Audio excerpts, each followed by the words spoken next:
अब 21 में देखिएगा,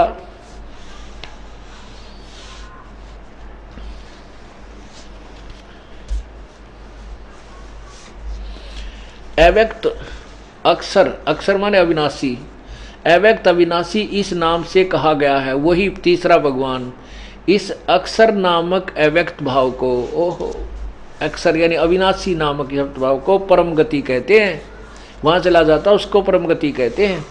और जिस सनातन अव्यक्त भाव को प्राप्त होकर मनुष्य वापस नहीं आते, वह मेरा परम, वह मेरा भी परम धाम है। गीता ज्ञान दाता कहता है, आगे देखियो 22 में, हे पार्थ, जिस परमात्मा के अंतर्गत सर्वभूत यानी सब प्राणी हैं, जिस सच्चिदानंद घन परमात्मा से यह संसार समस्त जगत परिपूर्ण है, वह सनातन व्यक्त तो परम पुरुष, वह परम यानी पूर्ण परमात्मा तो अनन्य भक्ति से प्राप्त होने योग्य है।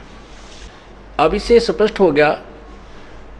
परमेश्वर समझा रहे हैं रामानंद स्वामी को, उस महर्षि के पर्दे खोल रहे हैं, अज्ञान के को हटा रहे हैं।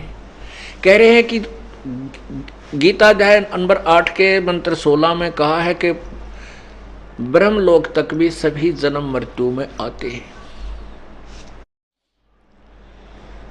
और 8वें अध्याय के 18, 19, 18, 20, 21 और 22 में स्पष्ट किया है कि वो अविनाशी परमात्मा उस पूर्ण परमात्मा के लोक में जाने के बाद फिर लौटकर संसार में नहीं आते। अध्याय नंबर 15 के श्लोक नंबर 4 में स्पष्ट किया है कि जिस